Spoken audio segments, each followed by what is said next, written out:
ঠাকুর যে শব্দবন্ধগুলি তৈরি করেছিলেন তার মধ্যে একটি অন্যতম হলো স্মৃতির বলদ।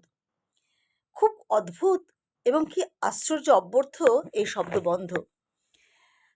আজকে সকালে আমার গ্যাস লিক করছিল, ভীষণ শোঁ শোঁ আওয়াজ হচ্ছিল। বছর ১০-১২ আগে আমার বাড়িতে সাপ ঢুকেছিল, খড়ির সাপ।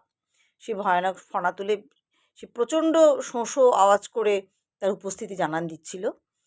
তো আজ যখন সকালবেলা গ্যাস লিক করছিল, আমার সেদিনের সেই সাপের স্মৃতিটি মাথায় চলে এলো।